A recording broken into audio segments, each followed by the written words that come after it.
It's not that this Mark 8.5 GTI makes me sad. How could it? It's rare, if ever, in motoring that three letters mean so much to so many people. That's not why I'm sad. In fact, I love this version of the GTI. It's possibly one of the best VW I've ever made.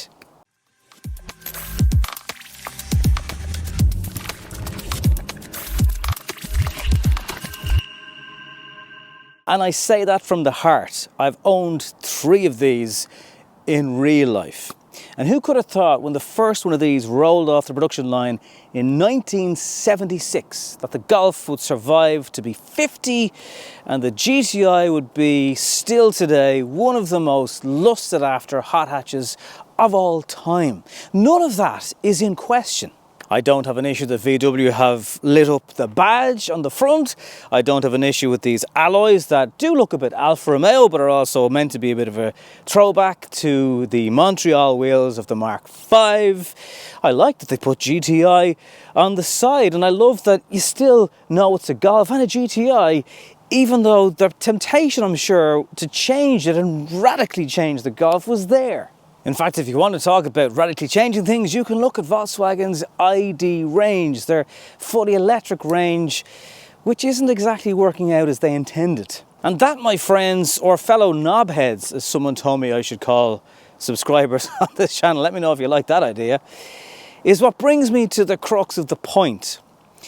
For as long as I've been around, in fact longer, and perhaps you too, the Golf and the Golf GTI has been forevermore. It's an iconic car, it's an iconic model. And when you look at some of the difficulties Volkswagen are now facing into in a massive storm that needs to be weathered, you kind of wonder where it sort of went wrong. Now, let's not get carried away here. Volkswagen are still on track to make about 20 billion operating profit this year, but they are talking about axing jobs in Germany, closing factories, pausing production of vehicles, and they're not the only brand to do it. Stellantis are another massive group of cars who are stopping production on the Fiat 500 just for a month or so. I was recently in Sweden with Volvo, and in the factory, in the car park, I could just see Polestar after Polestar.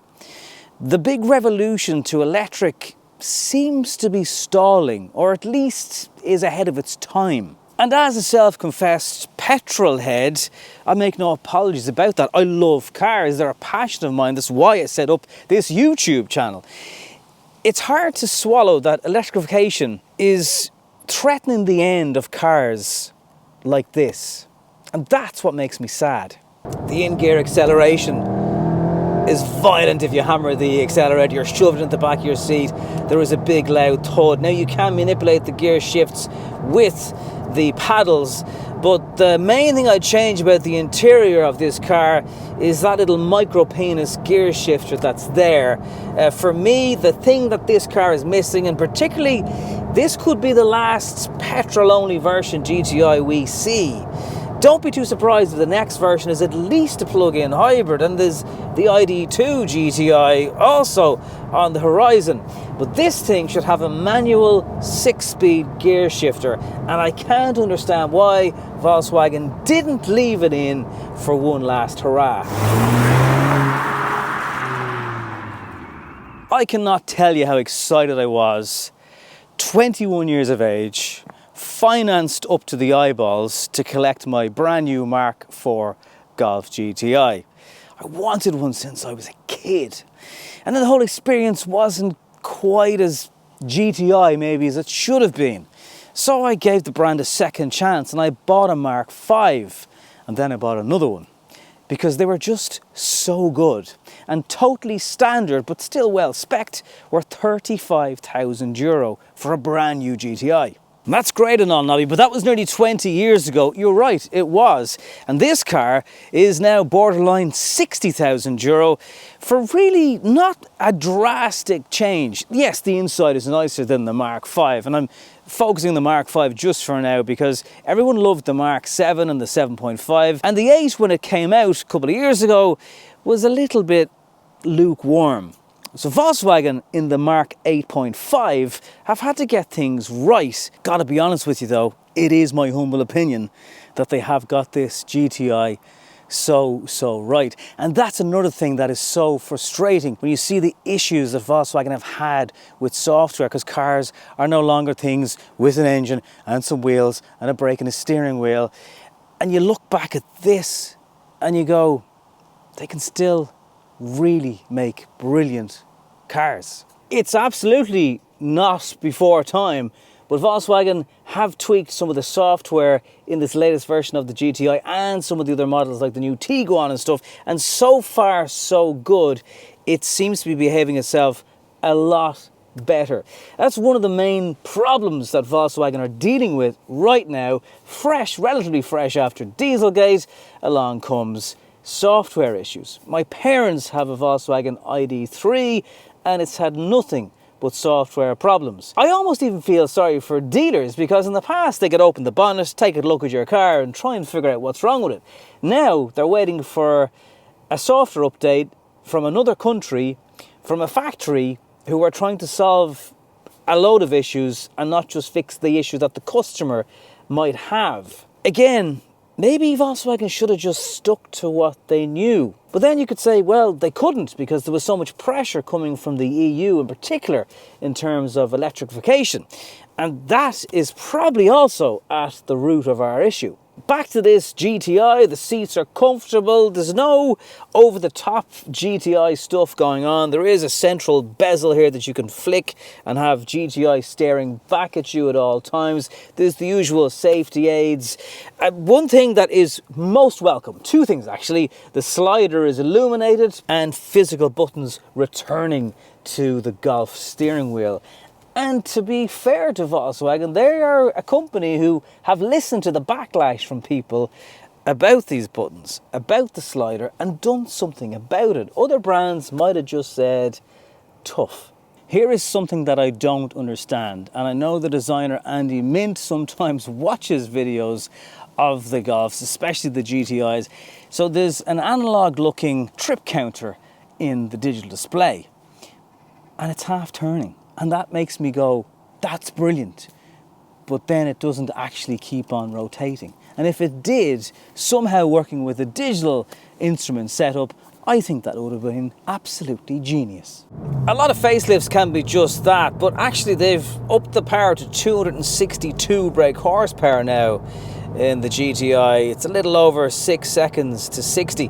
Now this car has dynamic chassis control, and I do think it's worth it for this reason, particularly in the GTI. It's probably something that the car should come with as standard. That would be lovely. When you put the dampers onto the hardest or sport setting, let's call it, let's pop it into that now, this car just comes a little bit more alive. You can manipulate the suspension if you're not constantly in the mood of driving around being kind of gently shaken around like this. But there are times in a hot hatch that you will want that.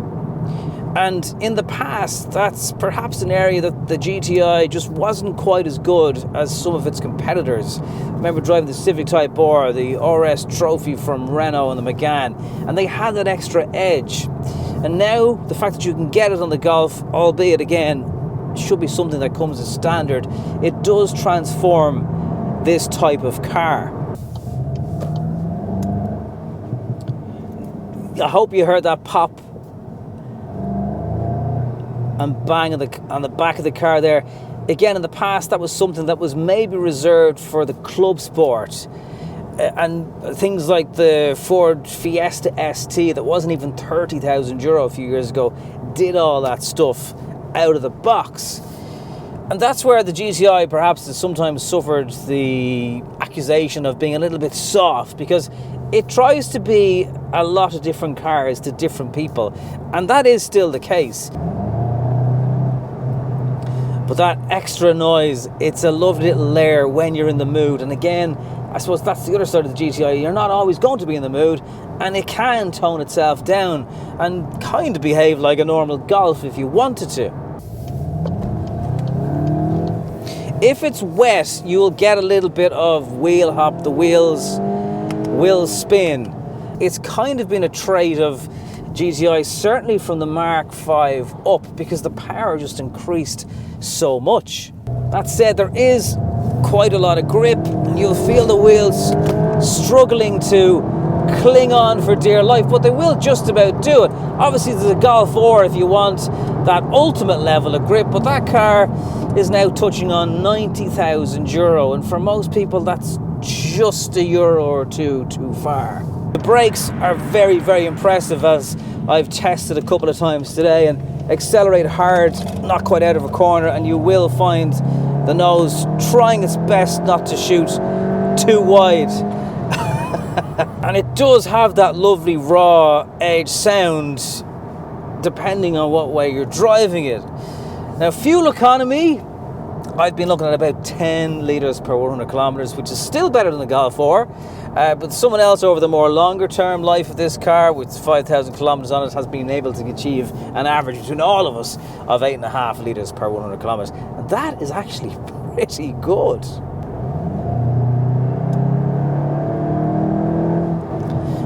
You love to hear the pops and bangs off the back, and then it just feels like it's going to keep on going. This brilliant 2-litre turbo engine is the same that they've had obviously in the Mark 8 standards, or last version of the GTI.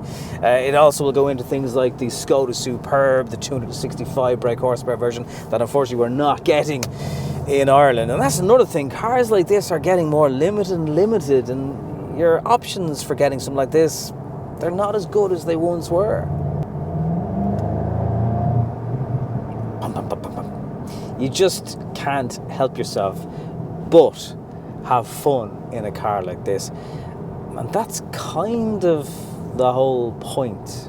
If you're going to spend this extra money, you want to be at least having some fun. This GTI is a car that I found myself taking the scenic route in this week. I deliberately didn't book another car or two because I just wanted to spend some time with a car that I said in my last video on the BMW M135, a car that I feel, personally speaking, I didn't appreciate so much when I had the chance and when I owned these cars. And it's only when you get a bit more mature and you really you stop lusting after more expensive things, because you appreciate how good a hot hatch truly is. Volkswagen have taken the flaws of the Mark 8.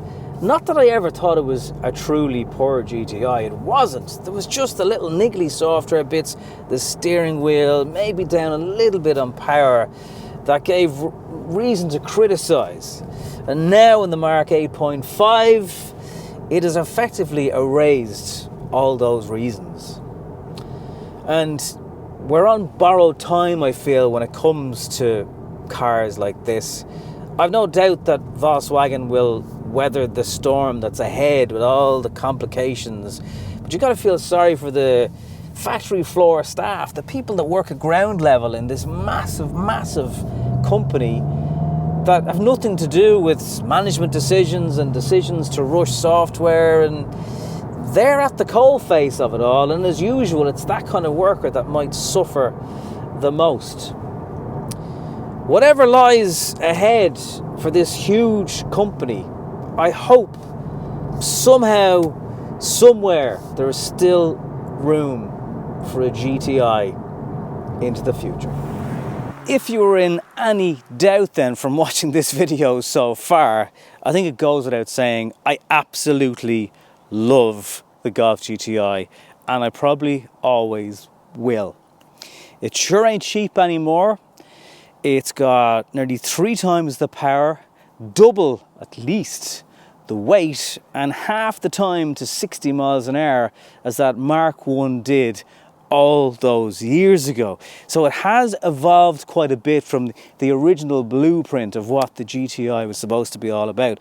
There'll always be faster hot hatches. There'll always be slightly better handling hot hatches. But for me, the GTI just has something. And all these years on, even the Mark 8.5 still has a bit of that magic. And for me, that's why I hope somehow they continue to make a petrol GTI into the future. If it's electric, just forget about it. Thanks for watching. Talk to you in the next one.